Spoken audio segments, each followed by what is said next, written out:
welcome back to my channel. My name is Chioma and I am so excited to be back and creating content again. If you've watched my last two videos, you know that I've moved to Canada, and in today's video I'm going to let you in on how and why I made that very scary decision.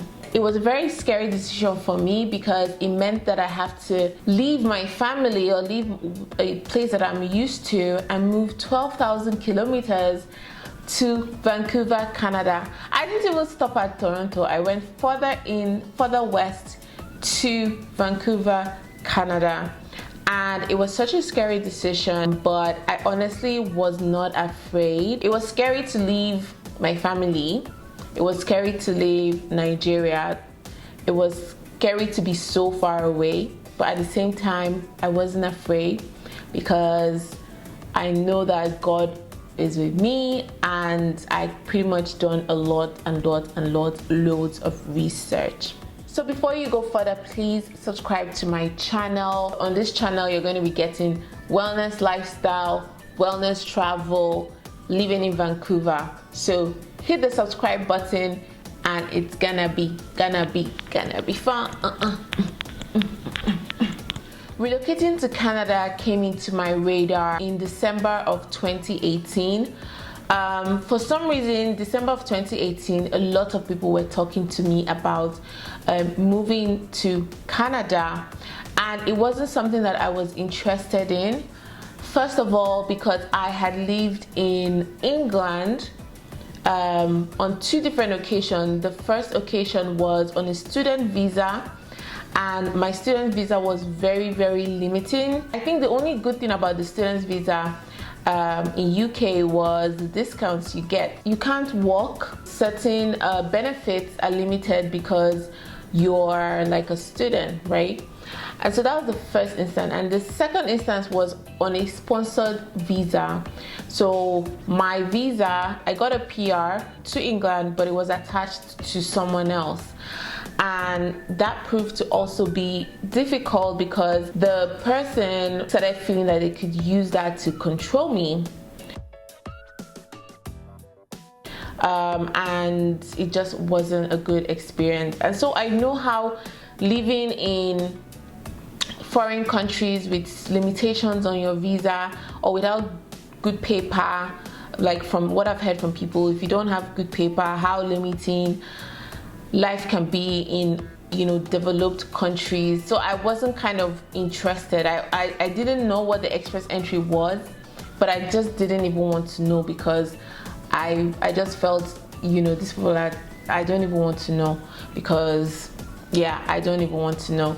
And so December 2018, like, it was just coming to me in different forms, like different people and just different forms, but I just didn't take it serious. Another reason why I didn't take it serious was I thought it was like a visa lottery, and in my mind I'm like, I don't gamble.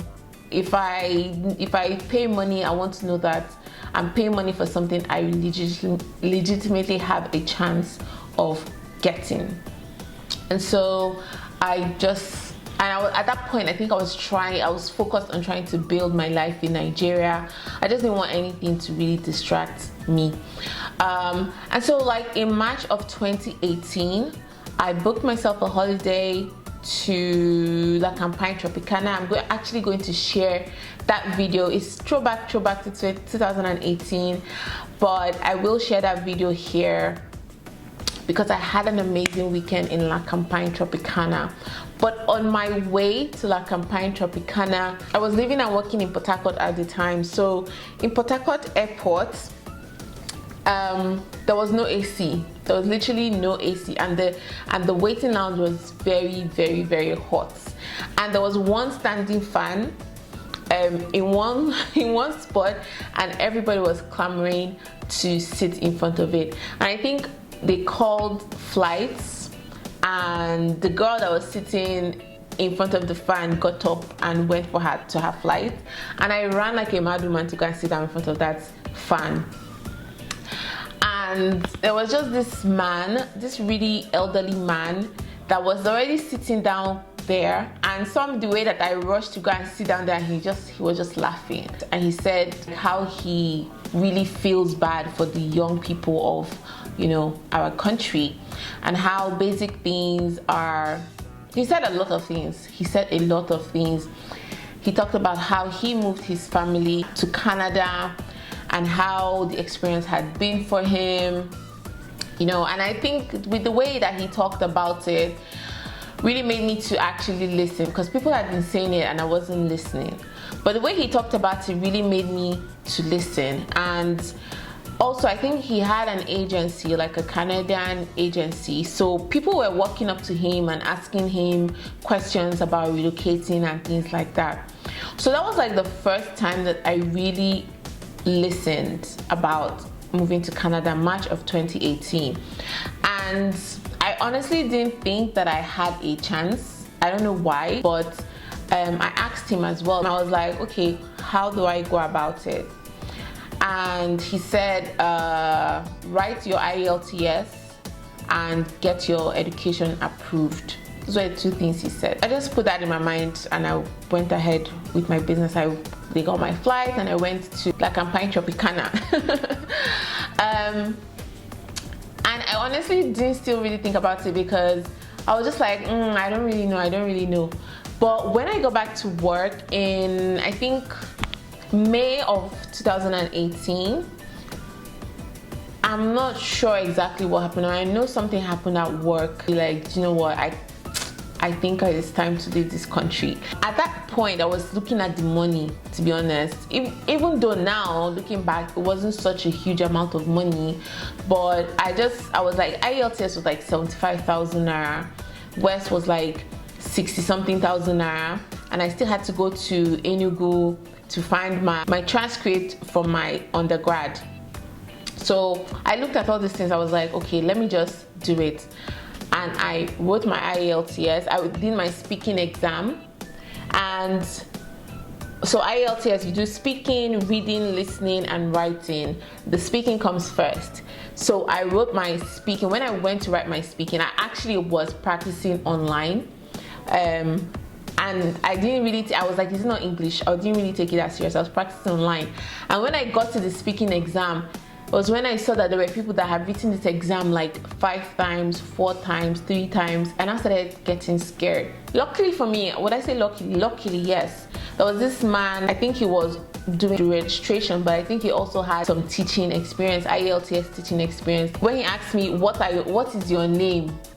I said, my name's because I had seen it online somewhere. That's not how I would normally answer, but I thought that was like the good English. And he said, no, that's not it. Your name is. So he just gave me that one tip and then gave me his number. I was like, he has a class, he teaches IELTS or something.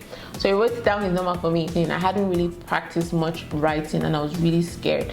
And so after that speaking exam, I went to the guy's lesson. I think I went once or twice.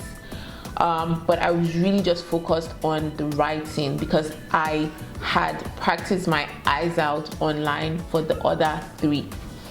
And so I wrote my IELTS in June. I got my West approved. That one took a while. My West took a long time. But it was even good because I didn't have the money. When I started the process, I really didn't have the money in my account that I needed to actually make the application. Because the West was taking so long, I was able to save some money. My West was approved in November of 2018, and December of 2018, I still waited small. I think I was waiting for my money the money in my account to kind of get a particular number. Yeah, I think that was it. In December of 2018 was when I submitted my profile. So the way the IELTS works is you create a profile on the Canada website, and then they give you a score, and then twice a month they give like a cutoff score. And if you fall above the cutoff score, they will send you an invitation to apply, an invitation to actually do like an actual application. And everything that's on your profile, you have to provide documentation proof of it. And so I filled out my profile in December of 2018. That same December of 2018, I got my invitation to apply. I had literally put in my profile like 3 days without even knowing, 3 days before the cutoff came out. So I submitted my profile, I got my ITA. It took me another 3 months because they give you 90 days to submit all your documents. It took me another 3 months to be able to submit my documents because I had to go to Abuja to get my medical reports. I had to get police reports from both Nigeria and England, anywhere that you lived more than 6 months. What were the things that even took my time? You know, just little things, but because I was in Port Harcourt and some of the things I had to go to Abuja to get, even some of my documents, the original ones were like in Abuja. Then I now had to wait. So when you're applying, if you want to apply for a Canada visa, just know that you just be going around with your normal life. It's just something that you do on the side while your normal life is going on. Because when I submitted my application in February of 2018, February of 2019 was when I submitted my application. September of 2019 was when I actually got my PR. So it took 7 months. But for some people, it's less. Some people get theirs in 3 months. Some people get theirs in 4 months. Some people even get theirs in 2 months. I waited 7 months before mine came out. And that's how in the last quarter of 2019, I packed my bag and landed here in Vancouver, Canada. So I think that this PR visa is one to have because you don't have any restrictions. You're pretty much almost a citizen. I think the only thing is that you can't vote and stuff like that. And they also kind of give you 3 years. Like in 3 years, you can actually become a Canadian citizen, or 3+ years. If you are eligible, you should definitely look into applying for it. So before you go further, please subscribe to my channel. I'm going to be talking about life in Canada. I'm going to be talking about my other travels because I intend to travel when this whole COVID thing is over. I'm still going to share travel videos. I'm also going to be talking about positive mindset because I believe that I am a much better person today because I changed my mindset, and it's not something that I want to hide. It's not something that it's something that I want to share, something that I want to put out there. My whole life literally turned around by me thinking positive, and so I'm also going to be sharing positive thinking mindset. I'm actually starting a podcast for it separately, but also in subsequent video I'm going to be telling you how I got my job, how I got a job and was fired in a month, how I got a really crappy landlord, how I got my dream apartment, and how I am dating in Canada. How am I dating? There's so much to talk about, and I cannot wait to see you next time. So click the subscribe button and come back next week. Till then, take care. Bye.